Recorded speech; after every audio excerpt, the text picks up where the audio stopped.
We've got something different for you this week because of the holiday, July 4th, and because of the apocalypse. That's a joke. It's not an apocalypse, but people feel like it's an apocalypse of GA4 being upon us.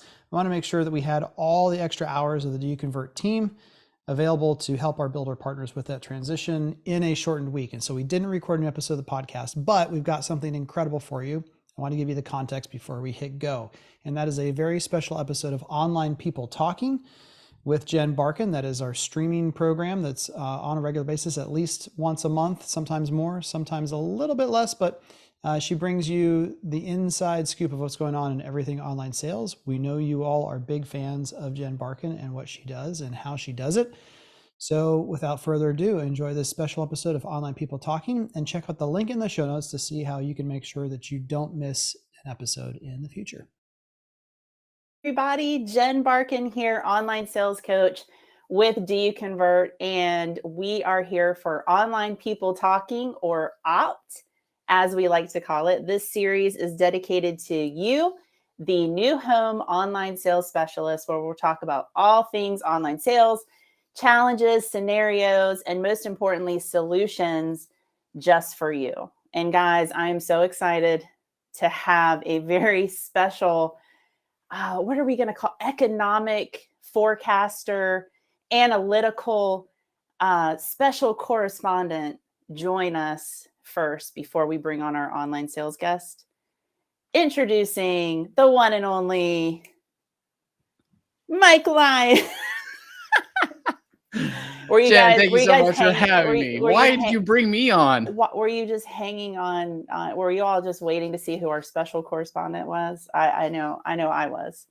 Mike, I had you on because you love to talk about numbers. Your brain, you're just like a math wizard and genius.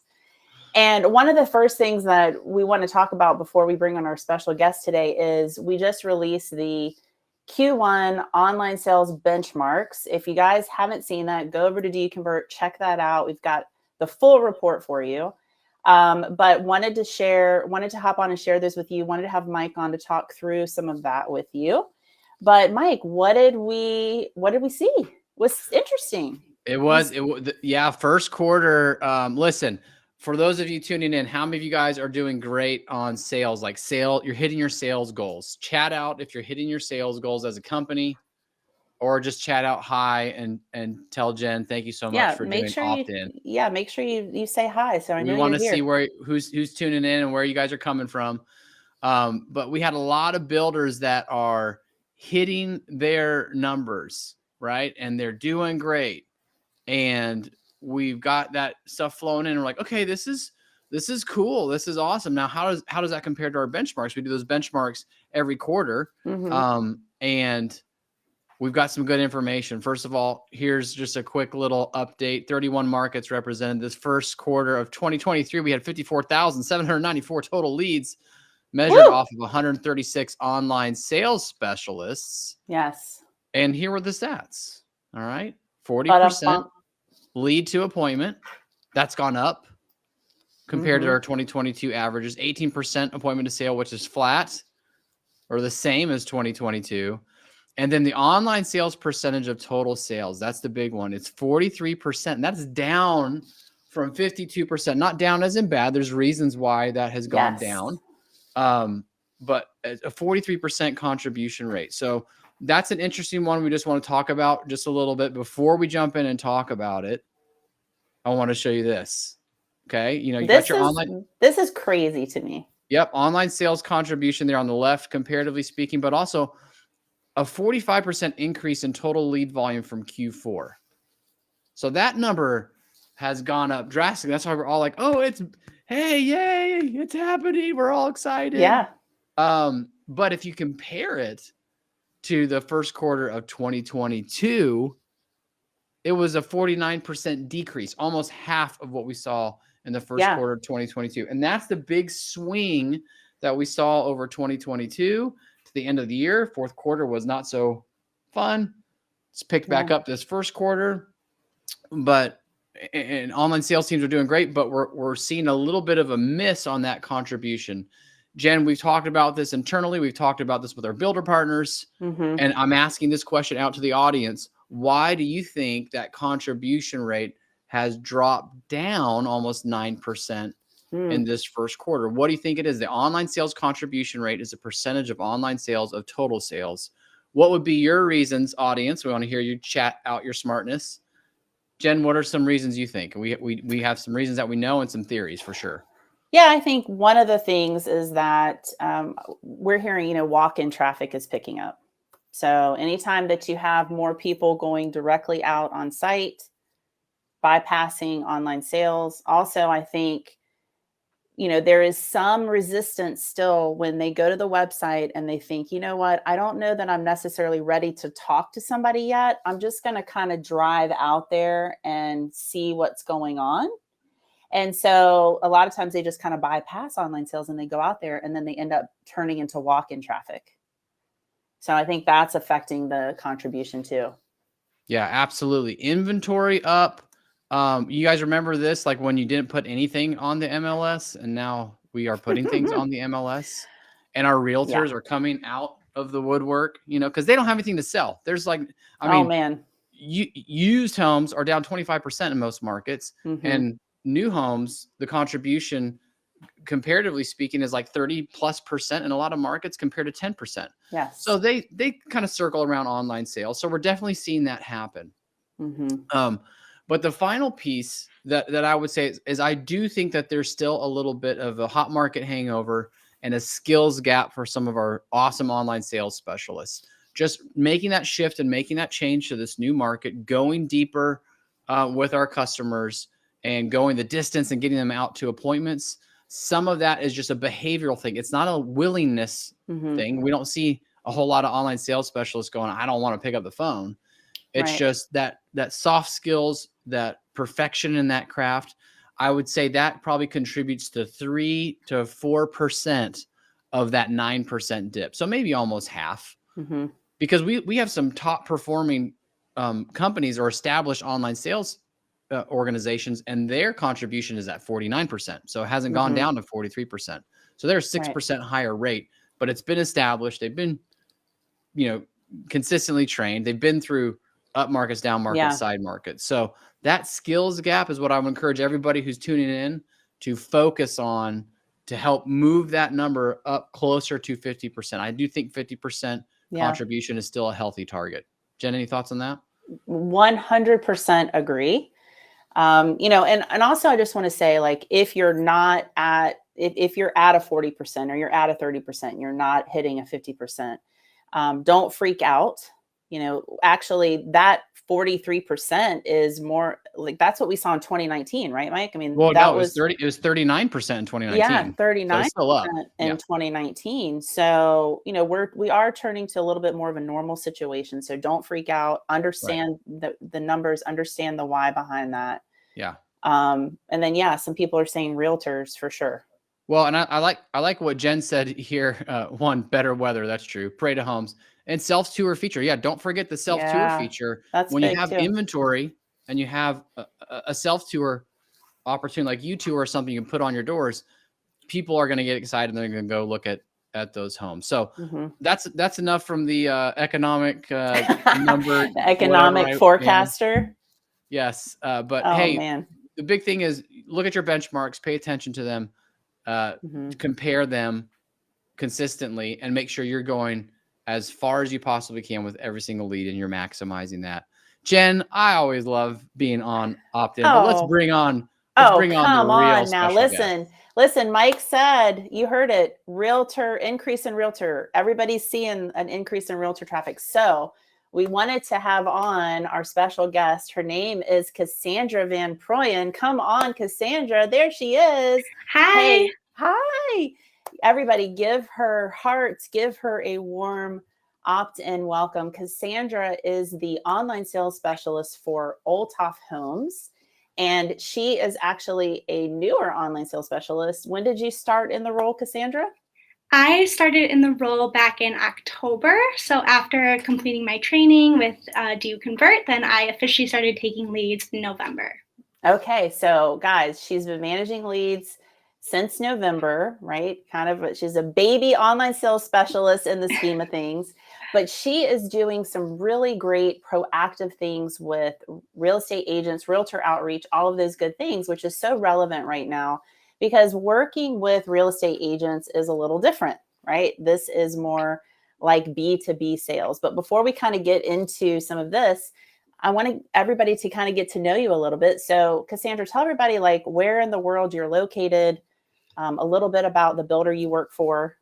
Yeah, absolutely. So I'm located in Northwest Indiana. Olthof Homes is a family-run business. They've been in business since about 1961, and we work within basically all of Indiana. We have markets in Northwest Indiana, Central Indiana, and Northeast Indiana. That's awesome. Yeah. So when you were listening to us talk about the benchmarks, how do those, compare to what your program is doing? And again, it's 6 months. Yeah, 6 months. And I actually stepped into this role as a new role. So the OSC program wasn't even existing until I stepped up, which has been kind of a learning curve. You went from zero. Yep, pretty much. Yeah. Yeah. So I am at about 32% in my total value contribution at this point. And we had a really good number last month at 34% for the sales to appointment or appointment to sales contribution. So yeah, wow. It's great. Guys, that's huge. 34% appointment to sale. Yeah, wow. It was definitely an exciting goal to reach. Wow, that's crazy. So, Kassandra, we have all experienced this increase in realtor activity. So, since October, have you yourself experienced, because you didn't really have anything to compare it to, but like, what has your experience been with working with agents recently? Yeah, it definitely seems like a lot more realtors are reaching out. I'd say more specifically, we get trained in the used versus new, but doesn't seem to be an issue as much as just comparing other builders more than anything. So I think it's important to show why your company stands out because definitely a lot more realtors are calling in, interested in bringing new homes to their clients. Okay, so that's interesting. You brought up the using the new versus used, training and making sure that realtors understand the differences in buying new versus used. That's interesting. Would you say that the majority of the realtors, or I should say real estate agents, you guys know there's a difference between realtors and real estate agents, but would you say that there's a difference in like, do agents understand what new homes like are, what the process is? Are you finding that you're having to educate them a lot on those things? Yeah, I've realized of the realtors that have been coming in and, calling in and everything, most of them are pretty well versed in the new home sales. So like I said, I think the most important thing is just to make sure that my company stands out and that I can, bring that talk track to those realtors and let them know, like, this is why you should choose us. A lot more are coming to new construction. So I haven't had a ton of used versus new conversations as of lately. It's mostly been just, distinguishing Olthof above the other builders within the area. Okay. So the magic question is, you keep mentioning like having your builder stand out, and what are you doing to proactively do that? What are you doing? What's your outreach like with your realtors? I have lots of questions around this. Yeah, absolutely. And guys, chat questions if you have questions specifically for Kassandra. Yeah, so I implemented a realtor program in both Northwest Indiana and the Indianapolis area. So this means that I reach out to the realtors each month with updates on Olthof Homes and what's going on. So for an example, this month I will be sending out my realtor email about an upcoming community that we have coming in June. There's not a lot of information out there about the community because it is, not yet turned over. So that will be kind of featured within my next realtor outreach so that they, have all of the information and can bring that to their clients as an option and everything. So that's probably the biggest thing I've been doing is just making sure to reach out monthly so that they have updates on what we have going on here and everything. Okay, so really taking your realtor database and prospecting. So like turning your, adding in realtor follow-up as part of your prospecting monthly. Yes. Are you getting a lot of response from the emails that you're sending out? Like, talk a little bit about that. Yeah, absolutely. So the second one I sent out, the first one was kind of just an introduction. Because the program is new here, not a lot of realtors knew who I was. So the first one was kind of an introduction. But from there, the last one I sent, we just recently added a broker registration to our website. So that was the second email I sent out to kind of see if people have seen it, get their feedback. And I had a ton of great responses about this from realtors who were really excited that we added that, made their life a lot easier and everything like that. And it's really great for me as well because those registrations come directly to me. So it gives me more of an opportunity to, reach out to those realtors and introduce myself. Love it. Okay, so that introduction email that you sent out, was that a video? Yes, Were you it was a putting a video. face with a name? Of Okay. course, yes. Okay. Do you change your title? Like when you're introducing yourself, do you still say like new home specialist or online um, sales, or what do you say? Yeah, so I do still use New Home Specialist, Okay. but the name of the program is called Realtor Concierge Program. So that's Oh, kind of okay. how I present it to the realtors as a way, for them to know that I am there for them 24/7. They can call or text me, and I'll provide those answers as quickly as possible. Okay, fantastic. And then the broker registration, is that for realtors to sign up for updates, or is it to register their clients, or talk a little bit about exactly what that is? Yeah, so that's for them to register their clients. So when those registrations come in to me, then I am going to see not only the realtor but also the name and email address of their client, which is really helpful so that they know that Ooh. everyone's going to know it's their client, right? Who has challenges sometimes getting the client's name and information for your CRM, right? That's a challenge sometimes, right? When Mhm. working with real estate agents. I just want to add to, like, I love all of this that you're saying, because the education piece is so huge. Like, we can't assume that realtors, real estate agents understand what our role is in online sales. In fact, I know that they don't know, because I asked some of my realtor friends, I said, hey, do you know what a new home online sales specialist is? And they're like, what? And I said, yeah. I said, well, do you know when you call a builder's office? Well, we don't really call the builder's office, only if our buyer asks us to. And I said, okay, well, where do you get your information about new homes? And they said, we go right to MLS. And I said, Okay, okay, yeah. well, if you call the MLS number, do you think you're talking to the site agent, or are you talking, who do you think you're talking to? Oh, I think I'm talking to the assistant. And if I call the office, the builder's office, I think I'm talking to the receptionist. So a lot of what we have to do in online sales, like Kassandra, like you're saying, is really educate the real estate agents on exactly what we do, but more importantly, how we can help them.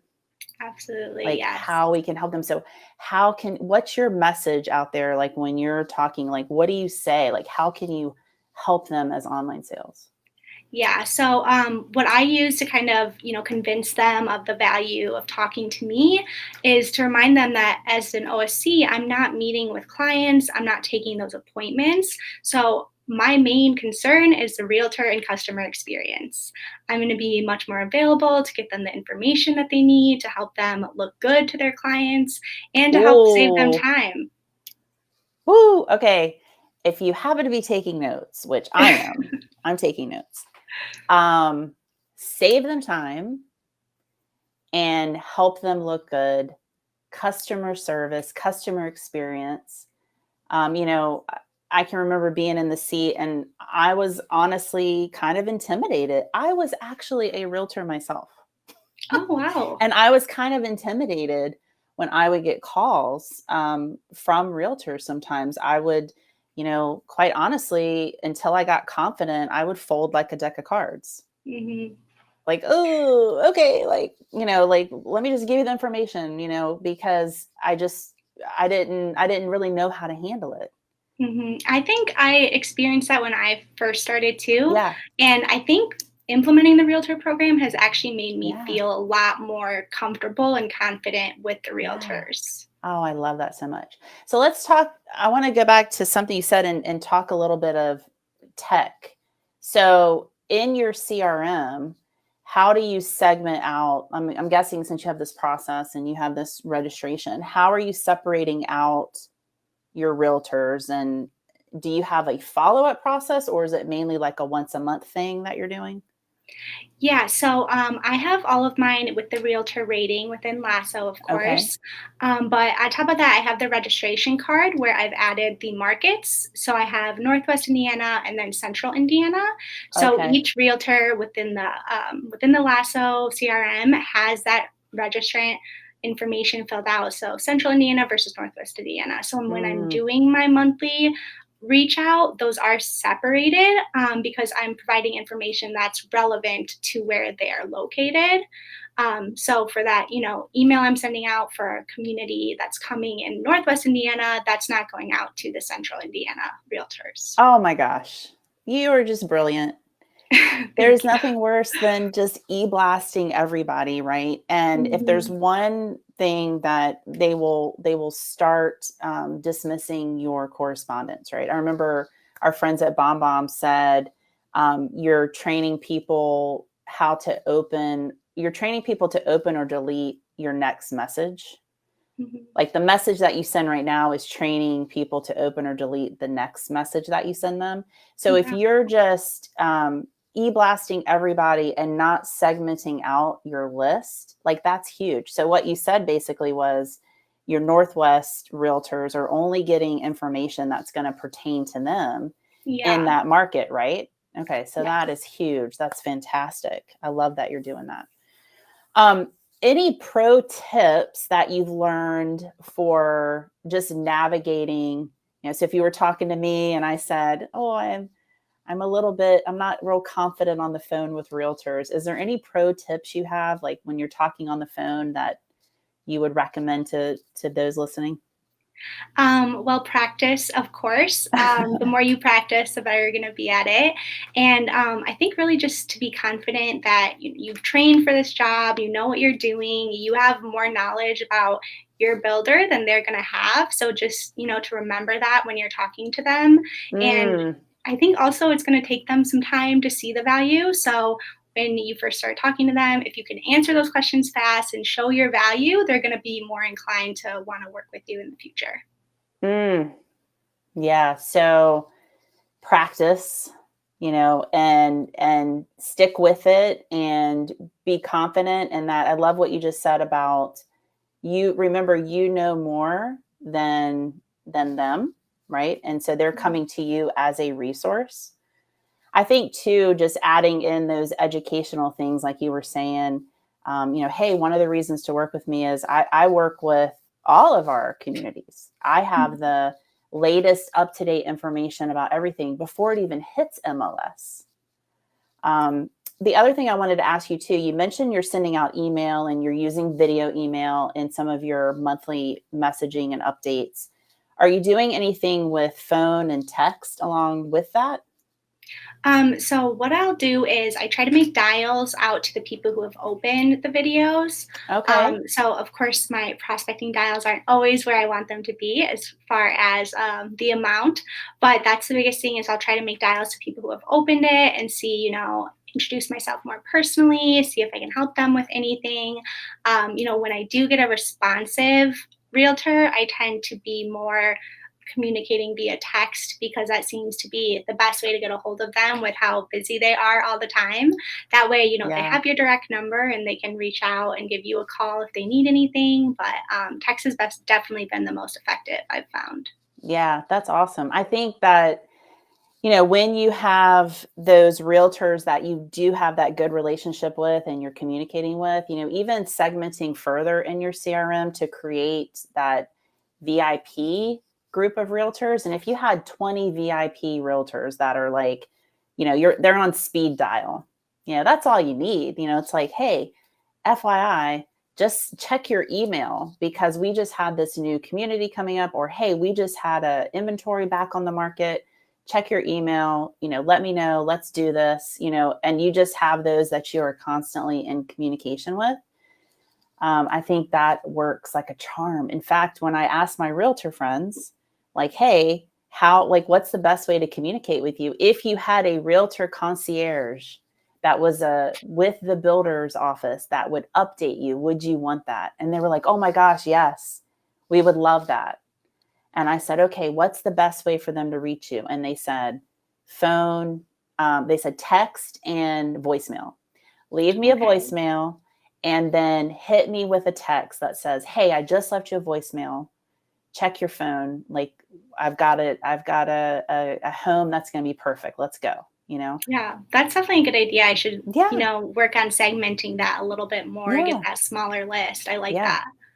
Chat it out, guys. If you're listening, like, who has like some realtors in your mind right now that you could right now go and create a VIP group or list in your CRM and start nurturing them.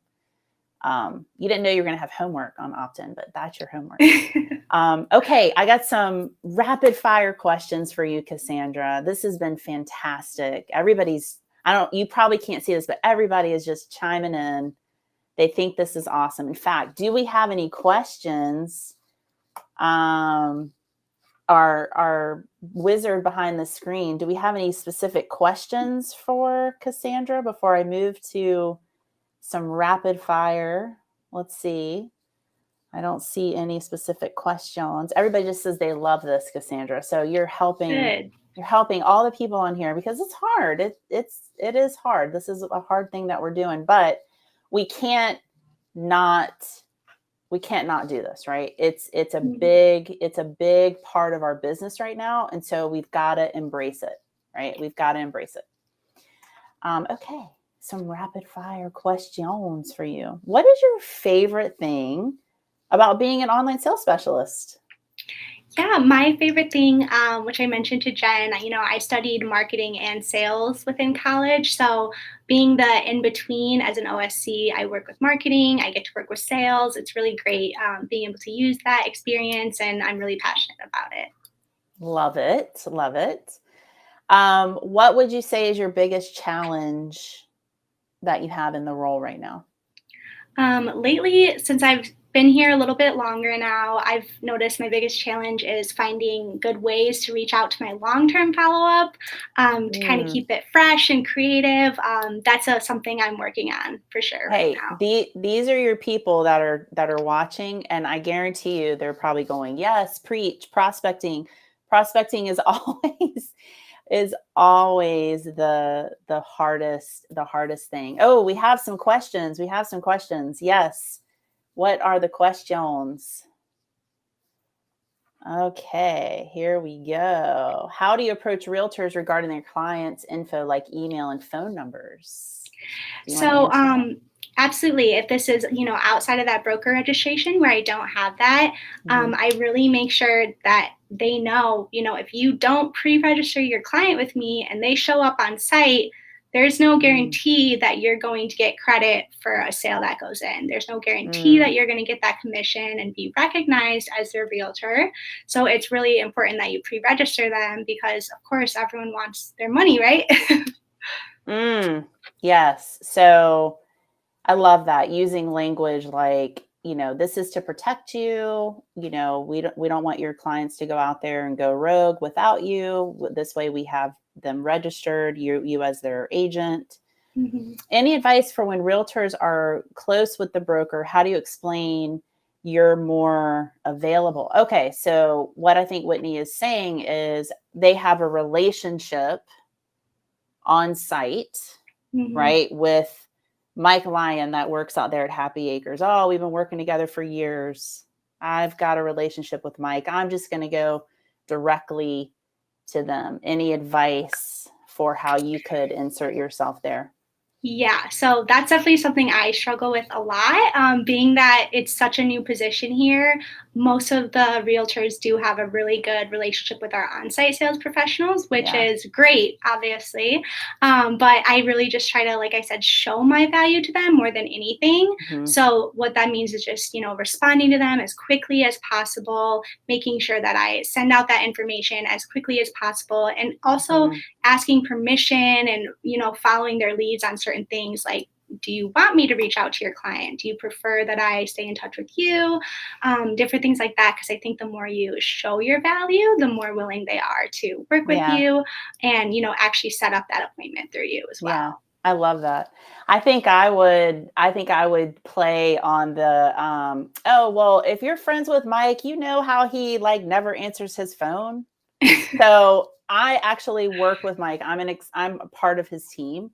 So it's great that you've got me. I'll actually can help you with that, and we'll get you over to Mike for an appointment with your client. Like I think I would just play into, um, like, hey, yeah, you know how he's been like avoiding my calls. No, I'm just kidding. But hey, remember, as the online sales specialist, guys, you are an extension of your sales team. So if you say, yeah, I work with Mike, yeah, absolutely. And you got me and I can help you. And he's probably out showing homes. So let's chat about what your client's looking for. Love it. A lot of people are asking if you're licensed. I I am see not. this. Okay. No. Yeah. So, when you have a licensed online sales specialist, I can talk about this because that was me. I was licensed and I worked for a brokerage. So you just add in all of the agency issues that come along with that. So actually being not licensed is, you don't have those same agency laws and rules that you have to think about, right, all the time as far as representation. So, the other thing, just thinking about those questions is, when you are working, when you do have a realtor call in, just making sure, or even when you have a customer call in and they mention a realtor, just making sure you're super transparent, getting their realtor's first and last name and looping them into the conversation is always important as well. Okay. Any other questions from behind the scenes? I love this. Everybody's saying they love it. Thank you, Presley. Whitney says it's helpful. That's awesome. Okay, what do you do, Kassandra, to really like recharge your battery? This is a big one. Like, how do you step away? Because you are a solo OSC, right? You don't have Yes, a partner. You don't have a that's partner in correct. crime. Yeah. Okay, so how do you create boundaries and how do Mhm. you step away and recharge? Yeah, so the biggest thing for me is on my days off to, get out of my house, get away from my computer. I Mm, am still on call, of course, but, I've become a little bit more comfortable answering those calls on the weekends and telling them, I'm not in front of my computer, but I can call you back at a specific time. That's something that's really important to me that I was very uncomfortable with when I yeah. first started the job.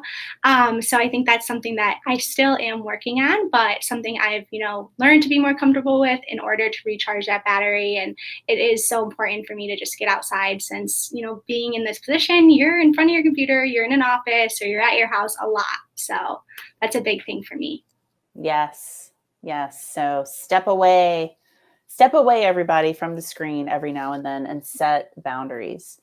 Okay, if you could go back to your brand new OSC self, day one in October, any advice you would give yourself? I mean, that what I just said is a big thing, to be more comfortable with not knowing an answer right away or having to call someone back. And I think the biggest thing is just confidence in general. When you're first starting, you're just learning about the company itself. You get a little bit nervous on the phones thinking, well, I don't know a lot, but ultimately, you know more than the person calling in. So you're Yes. going to have answers that they're looking for, whether it's all of the answers or not. You're going to get that to them, and just be confident in, giving that information out. Oh, what great advice. Ah, that is always what I tell people too. That is fantastic. you're not going to know everything right at the beginning, and it's like being okay and confident with, I'm not sure, but I'll find out. And I just having that confidence to just know that you're still learning. Yeah. I can tell, like, you're just so wise beyond your years. This is fantastic. What's one tool you can't live without? I cannot live without the recorded calls in CallRail. What? I cannot live without it. Okay, that's a first. I don't know that I've ever had an online sales I will say, when I have inbound calls or, I don't have their email information like that, and I'm getting that from them on the phone, it is not easy to always get every letter and every number correct. So in looking back at those recorded calls, being able to listen to that and replay that, it does save me a little bit of embarrassment having to go back to someone and say, I misspelled your email address. I need you to, text that to me or something else. So that's a huge thing for me. I remember one time Mike said to me, when I was in OSC, that the call tracking system was like a virtual assistant. And at the time I was like, virtual assistant, it's like Big Brother recording my calls, but it is totally a virtual assistant. It's, going back and even looking at your notes, like, what did we say? Those calls where you're like, you get off and you're like, what? And I need to go back and look at that and go back and get that information and, check yourself, right? Check yourself and make sure that you put that on in there. Kassandra, I just cannot thank you enough. This was absolutely fantastic. Guys, give Kassandra some hearts if you enjoyed this Online People Talking. It was absolutely fantastic. I think you're just wonderful. Any last words that you want to say to everybody out there watching? I just want to say thanks for tuning in. I'm glad I got to talk to all of you. Obviously, I am very new to the position, but it was great being able to share some of the stuff that I've been doing and hear from, you guys about how you relate to that as well. So thank you. Oh my gosh, fantastic. Definitely, guys, thank you so much for tuning in. For all of the latest resources, visit doyouconvert.com. There's actually a couple of blogs specifically about this topic that we've recently posted, working with realtors. And of course, go back and listen to Kassandra again, because she's absolutely fantastic. I know I learned something and I took notes. So thank you again. And we will see you next time on Online People Talking. Thanks, Kassandra.